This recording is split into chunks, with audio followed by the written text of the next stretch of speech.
Bienvenidos y bienvenidas todos y todas al B-Podcast, el podcast del Barcelona International Dance Exchange. Hoy, en nuestro episodio número 82, contamos con la presencia de Juanjo Ochoa. Juanjo, muchas gracias por estar con nosotros, un placer que estés aquí. Muchas gracias por invitarme, es un placer. Bueno, lo primero que te queríamos preguntar es lo mismo que le preguntamos al resto de nuestros invitados. Antes de hablar un poco de tu trabajo, es que nos cuentes, previo a tu profesión, ¿quién es Juanjo? ¿Cómo te definirías? ¿Pero dentro de mi profesión o fuera de mi profesión? Como lo entiendas. Nosotros generalmente siempre pensamos que la profesión es algo que nos completa, no nos define. Esto aparte, como somos amigos, lo hemos hablado mucho en charlas personales.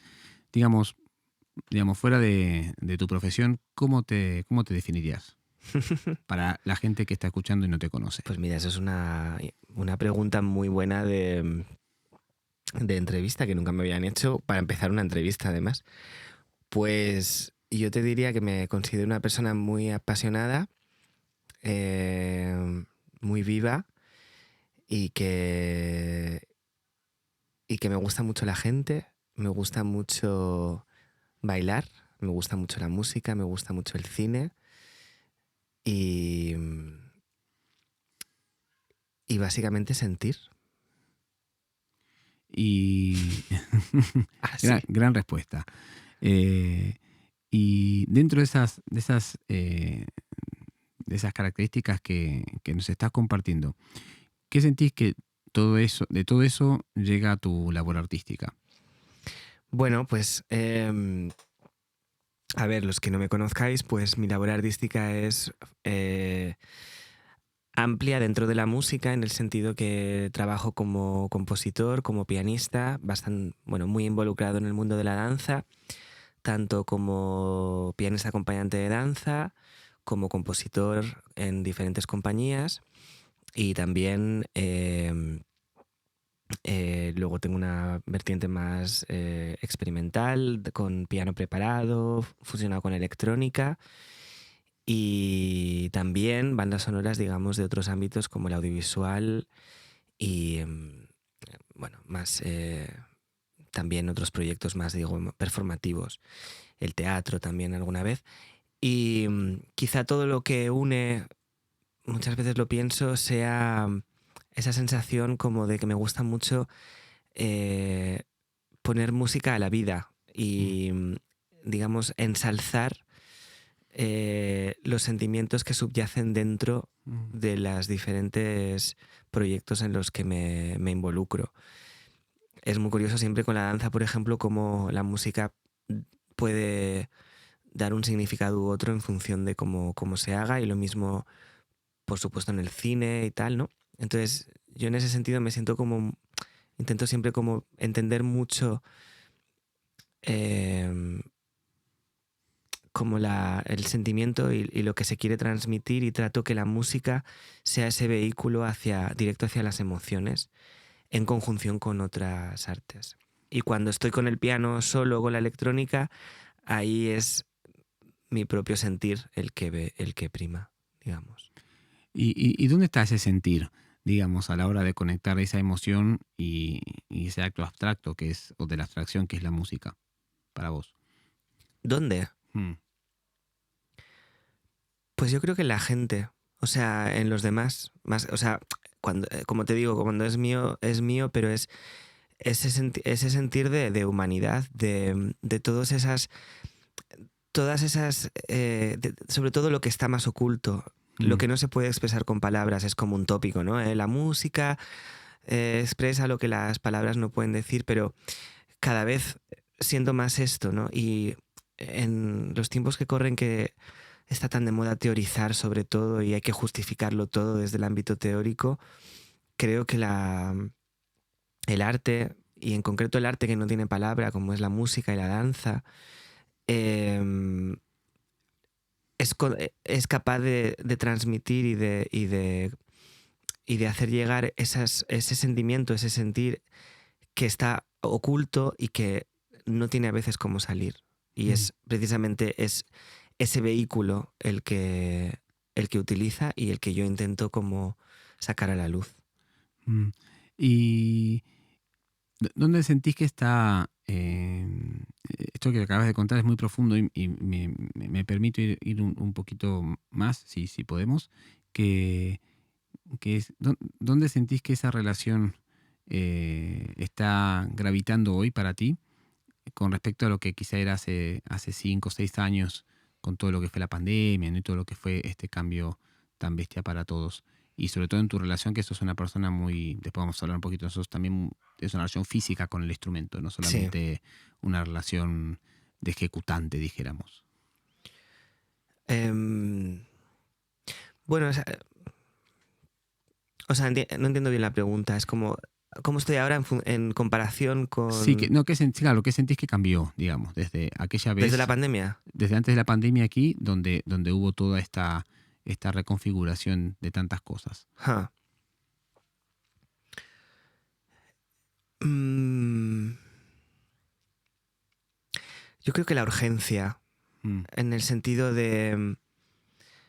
em, creo que hay más locura ahora por parte de todos, menos tiempo, mm, menos escucha, em, más presencia cada vez de lo digital, de lo que se supone que es tecnológicamente más novedoso, cuando en realidad tampoco lo es.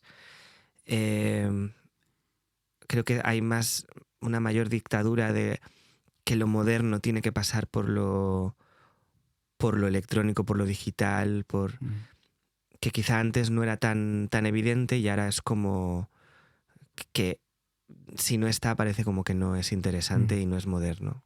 Y eso es algo, por ejemplo, que a mí me preocupa mucho y intento revelarme bastante. Sí, sí, sí. Y dentro de esta diversidad que yo conozco, porque nos conocemos, Mm, ya que tenés digamos, una diversidad también de relación con otros músicos, con otros coreógrafos, actores, etcétera, pero en esa diversidad, ¿cómo es que te vuelve también en tu vínculo con lo que sería tu instrumento principal, que es el piano, ¿no? ujú. ¿Cómo sentís que te alimenta todas estas? Hace poquito hiciste una experiencia con un músico electrónico, ahora estás haciendo la Sí, música de una coreógrafa, etcétera. Cuando te vuelves a encontrar en ese acto íntimo que es vos y tu piano, el ¿no? piano. Bueno, mi relación con el piano es muy complicada y yo creo que cada vez lo es más. Me rayo bastante con él.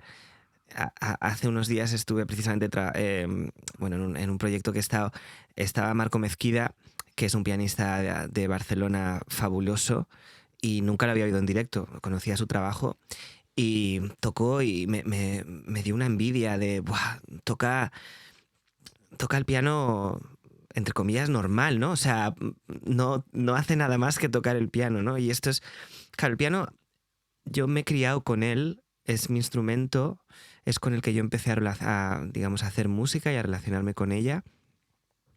Es el que siempre estaba en mi casa desde que nací, porque había un piano allí y yo quería tocarlo.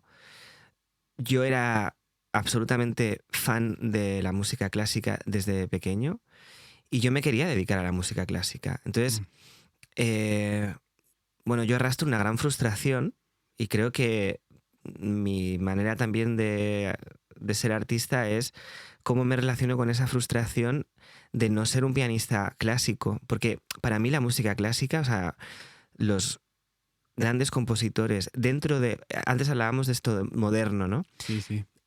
Ellos han sido y siguen siendo muy modernos y mucha gente seguimos copiando de manera inconsciente, o algunos más conscientes que otros, cosas que ya habían hecho compositores desde Bach. Pocas cosas se han inventado realmente.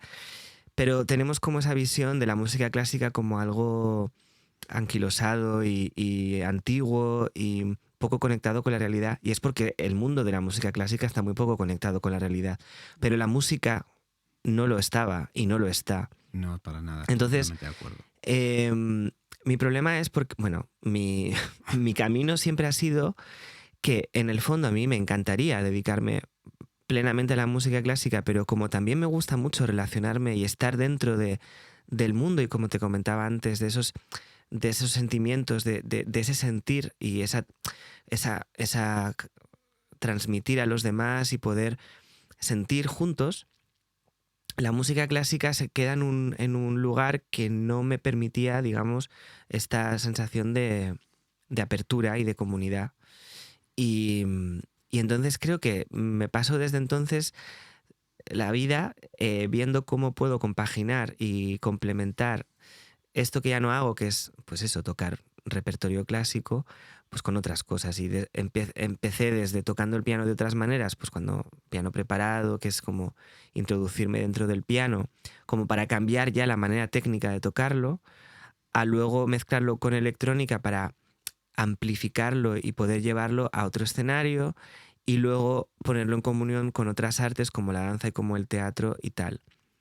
El piano sigue siempre ahí porque me encanta, pero cada vez toco menos, cada vez toco peor además, porque el piano requiere disciplina diaria, ¿no? Y yo ahora mismo pues no la tengo. Y como vengo, digamos, diseñado de fábrica con una disciplina desde pequeño, vivo en constante frustración y esto es horrible. Pero digamos que la suplo con pues todos estos proyectos que me hacen muy feliz y que a la gente le gustan y quizá pues al final de mi vida acabe volviendo a tocar sonatas de Mozart y tal, que cuando tengo ratos libres todavía sigo haciendo, esto también te lo confieso. Me parece buenísimo. Yo, la gente que nos está escuchando, que piensa que Juanjo toca mal el piano, doy fe que no es así. No lo toco mal, pero toco peor en el sentido de que ya no toco y también, una sonata de Beethoven, no te la puedo tocar. Pero creo que si te pones, la sacás no en tan poco tiempo. Bueno. Digo, en tanto tiempo, digo, en poco tiempo. En poco. Sí, la sacás pronto. También, digamos, me gustaría preguntarte porque al tener la suerte de haber colaborado contigo muchas veces de varias formas, tu estilo cuando compones tu propia música, no música por encargo, es muy cinemático. Uh-huh. Entonces, y siempre lo habremos hablado, ¿no? Off the records y en charlas que hemos tenido, tu relación con el cine. Pero a veces es interesante porque escuchando tu música pareciera que estás dentro de una película que no existe, ¿no? Digamos, Uh-huh. que no es que decís, esto tiene que ver con la película de tal o cual director o tal directora, sino es muy cinemático. Entonces, es innegable que al escucharla, o por lo menos a uno siente como puedo ser yo, formado, que aparezcan imágenes, que aparezca una narrativa, que aparezca una historia. ¿De dónde sentís que viene esa influencia y esa, digamos, y ese músculo, ¿no? Hacia lo cinemático tuyo? Bueno, porque el cine era mi otra gran pasión desde pequeño y yo veía películas compulsivamente. De hecho, me acuerdo que había un canal que, bueno, era canal, no sé, desde como nos escuchan desde todas las partes del mundo, estaba Canal Plus, que era un canal de pago aquí en España y ahí ponían muchísimas películas. Mi madre no quería pagar Canal Plus porque le parecía como aberrante el hecho de pagar por ver la televisión. Entonces me decía que si quería ver más películas, que nos hacíamos socios de un videoclub. Yo tenía pues eso, ni 12 años o así. Y entonces digo, sí, por favor. Yo aparte me grababa todas las películas de la tele, iba muchísimo al cine. Y me acuerdo que entonces no podía sacar películas sin el permiso de mi madre. Claro, porque era menor. Entonces mi madre me tenía que acompañar cada vez que venía. Y con 14 ya era como el del videoclub me conocía, entonces ya me dejaba sacar películas y cuando ya no venía con mis padres empezaba a sacar películas que al principio flipaba, decía, pero ¿cómo vas a o sea, películas de cine independiente, europeo, de contenido pues más adulto, pero no por adulto por sexo, que algunas veces también, sino también adulto pues de... Por la temática. Claro, o sea... bueno, todo tipo de cine y me acuerdo que me las grababa porque tenía 2 vídeos, entonces me las grababa y fui haciendo como mi videoteca. Y luego, como te cuento, la música clásica tenía una vertiente, entre comillas, actual, que era la música de las bandas sonoras de cine, que a veces se le considera como la música clásica de hoy en día. Yo no diría eso, pero sí que es verdad que, claro, es una concepción de la música con orquesta, piano, con instrumentos clásicos al servicio de la pantalla y de las historias. Entonces, de la misma manera que me compraba discos de Mozart y de grandes pianistas y tal, pues también me compraba muchísimas bandas sonoras de John Williams, de Thomas Newman, que es uno de mis compositores favoritos, de pues, Ennio Morricone, de James Horner, un montón de referentes que esos al final están en mi lenguaje, porque yo no iba para compositor. Yo lo de compositor fue porque al final, como tenía estas ganas de trabajar en proyectos interdisciplinares, yo pensaba como poner mis conocimientos de música de repertorio de otros, pero me empezaban a pedir repertorio original. Y entonces mi estilo al final era una mezcla de la música clásica, música contemporánea, música de cine, electrónica también, porque me gusta mucho el pop, me gusta mucho el techno y me gusta mucho la música de baile porque me gusta mucho salir a bailar. Entonces todo eso fue como una confluencia. Y sí, tiene esto que dices, que tiene como esta parte pues cinematográfica de que cuenta una historia, ¿no?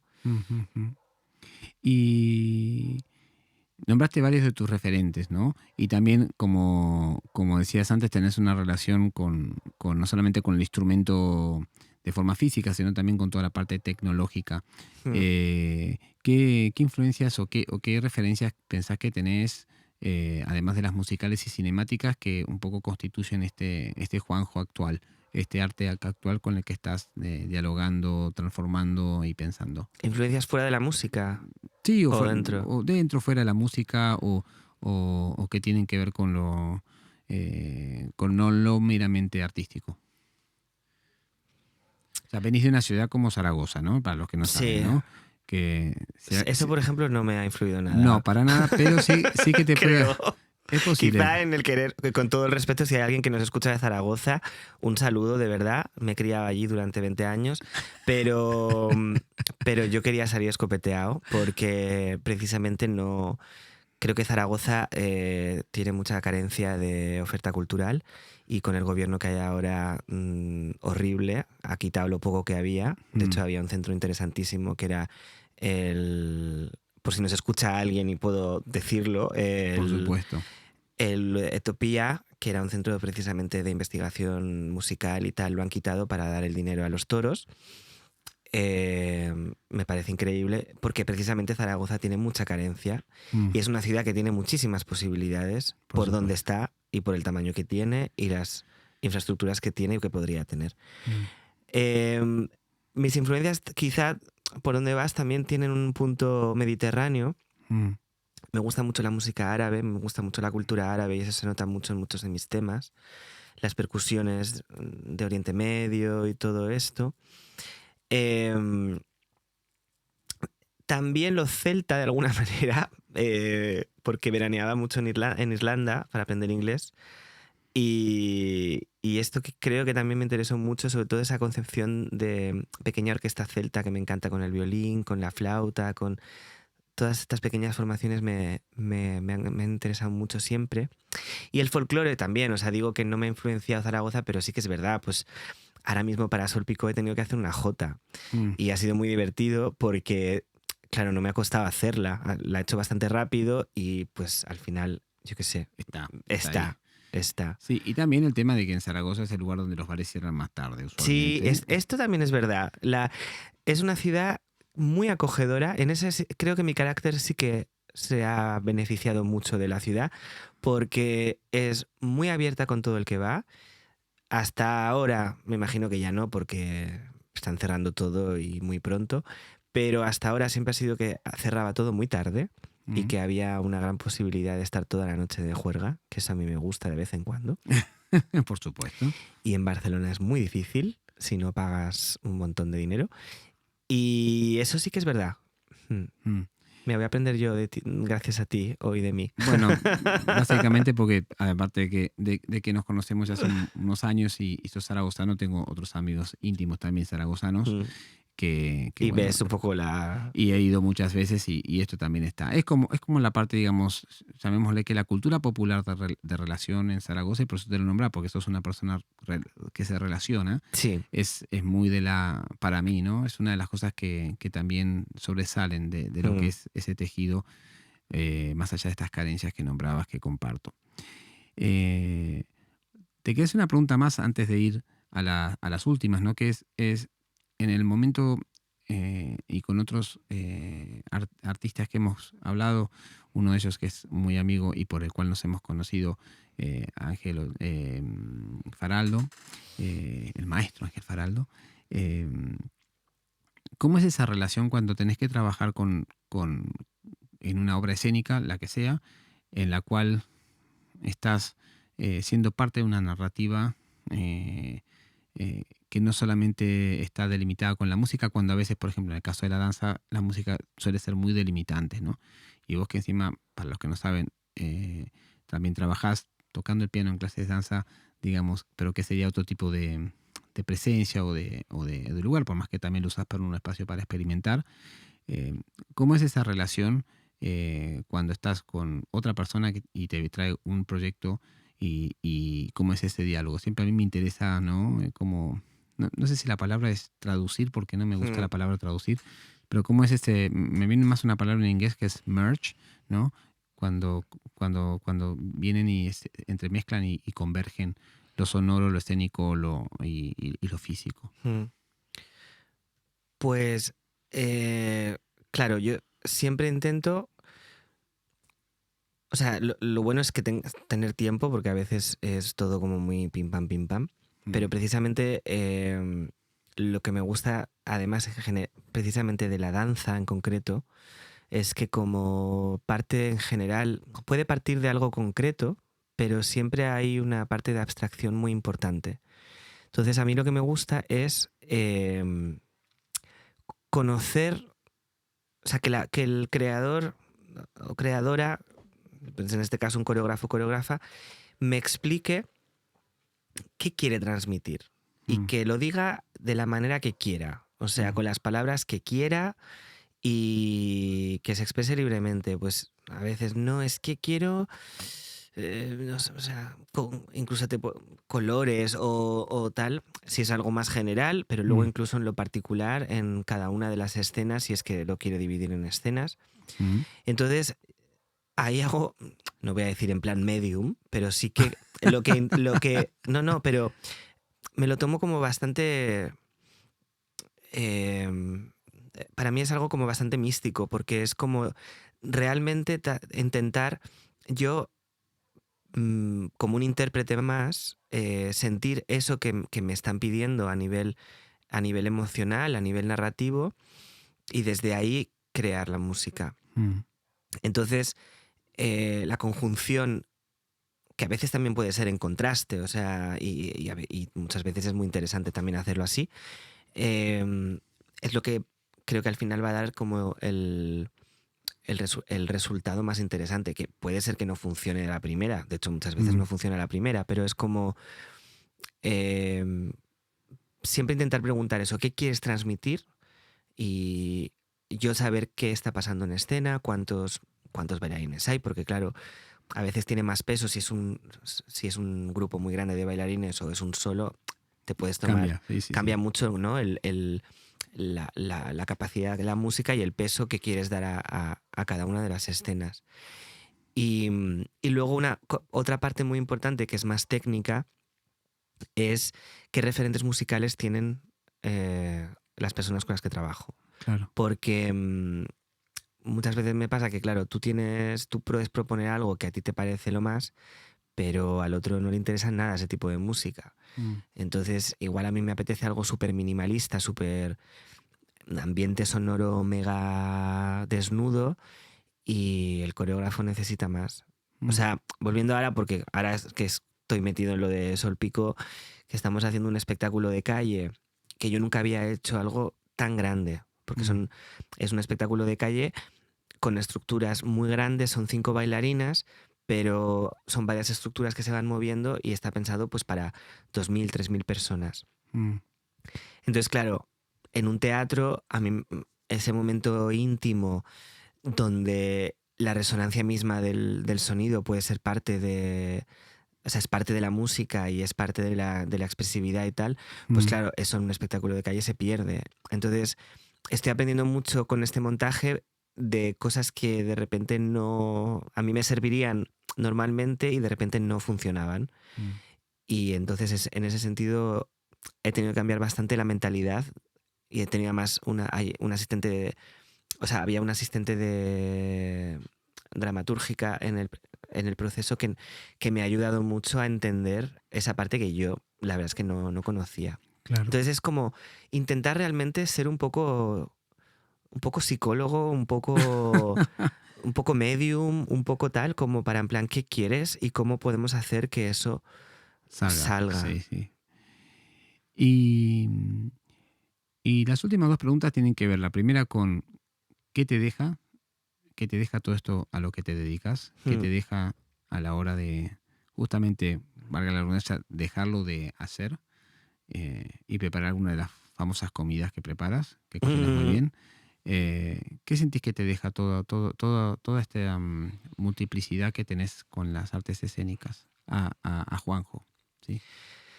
Pues, pues la verdad es que me deja ganas de hacer más. Y incluso a veces eso no es bueno, porque creo que sí que sé disfrutar cuando acabo un proceso y lo estreno y me voy de marcha y lo celebro, pero siempre pienso en lo próximo que tengo que hacer, lo tengo que hacer mejor, tengo que hacer algo incorporar algo nuevo que no haya hecho nunca. Y esto es como que lo tengo bastante interiorizado, que no sé si es bueno o malo, pero son ganas de hacer más y de crecer más. De decir, bueno, he llegado hasta aquí, pues ahora quiero hacer más. Y esto, porque siempre, por ejemplo, casi siempre cuando estás en un proceso creativo, has empezado a hacer algo que se ha quedado por el camino, que no ha llegado a estrenarse, que no ha llegado, pues una música, por ejemplo, que no ha llegado al final a plasmarse en el espectáculo, ¿no? Entonces dices, pues para lo siguiente, ¿no? Y siempre luego te quedas pensando, ay, pues me gustaría desarrollar más este camino y este camino. Me suelo quedar con eso y con las ganas como de mejorar y de que no acabe, o sea, de por favor que haya más trabajo de esto, porque, o sea, ahora lo que me apetece también mucho es porque durante unos años no he estado mucho haciendo conciertos en público y tal, y sí que me apetece más tener público. Y los dos proyectos que estoy ahora son para hacer yo en directo, aparte de tocar y componer. Y eso me apetece mucho, tener como la reacción del público Claro. y irme de gira. Esto me apetece mucho. Buenísimo.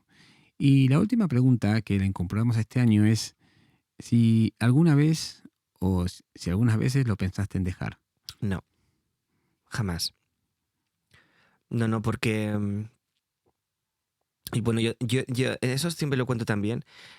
O sea, yo soy muy afortunado, pero también porque he currado mucho. Y digamos que cuando uno habla de que te viene a alguien, ¿no? Y dice, ¿y eres músico? Sí. ¿Y te dedicas a la música? Sí. Pero ¿te ganas la vida como músico? Y es como, sí. O sea, el 100% de todo el dinero con el que vivo, porque necesitamos dinero para vivir, el 100% de mis ingresos son por la música. Pero es verdad que, claro, uno sueña de pequeño a veces, esta cosa, ¿no?, que está tan de moda de sigue tus sueños y tal.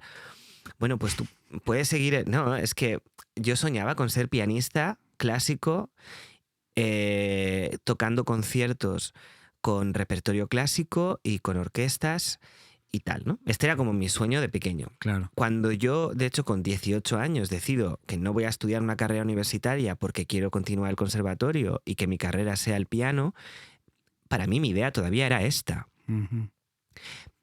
Pero después vas viendo que, pues el mundo, lo que contaba antes, el mundo de la música clásica no es lo que quieres o no te gusta cómo está formado y sigue sin gustarme.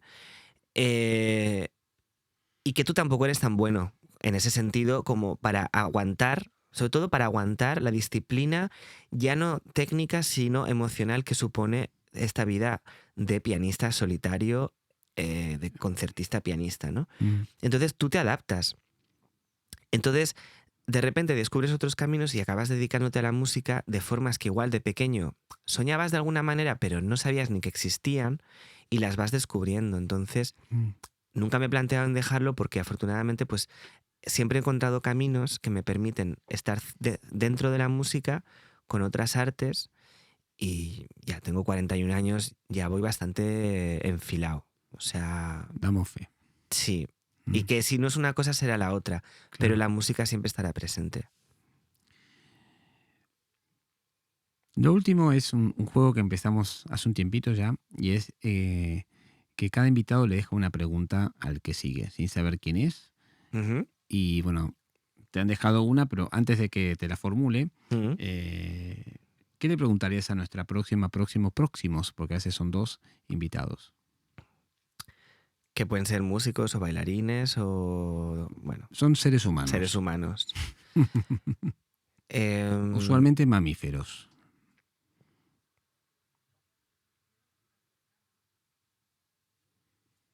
Pues les preguntaría si creen que realmente el mundo digital tiene que estar presente en el futuro del arte.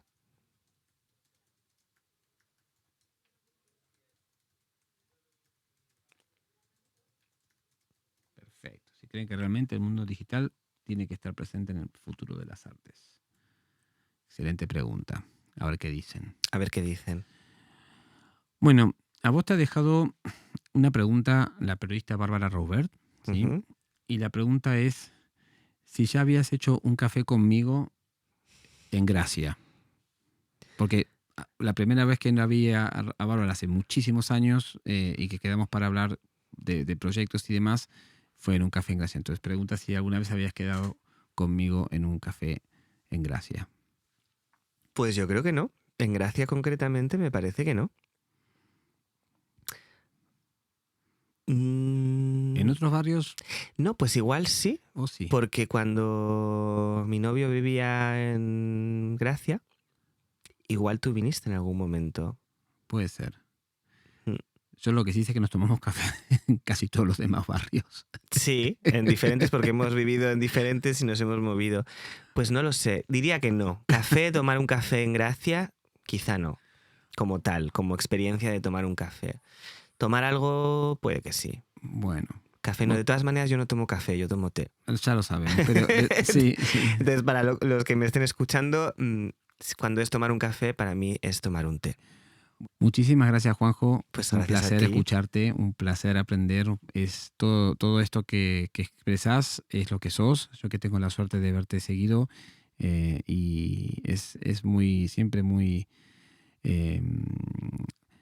digamos, da mucha ilusión cuando ves a alguien que, como tu caso, que tu palabra, tu práctica, tu forma de ser y tu mundo está interrelacionado tal cual lo contás. Así que gracias. Bueno, gracias a ti, me emocionas. Pues muchas gracias y gracias a todas y todos los oyentes. Y nada, si quieren saber de mí, pues eso, me podéis seguir, que esto es lo que hay que hacer aparentemente hoy en día, pero mejor si me venís a ver y si me escribís y me contactáis para hacer algo juntas, pues mejor. Así será. Este fue el episodio número 82 del B-Podcast y nos vemos en la próxima. Muchas gracias.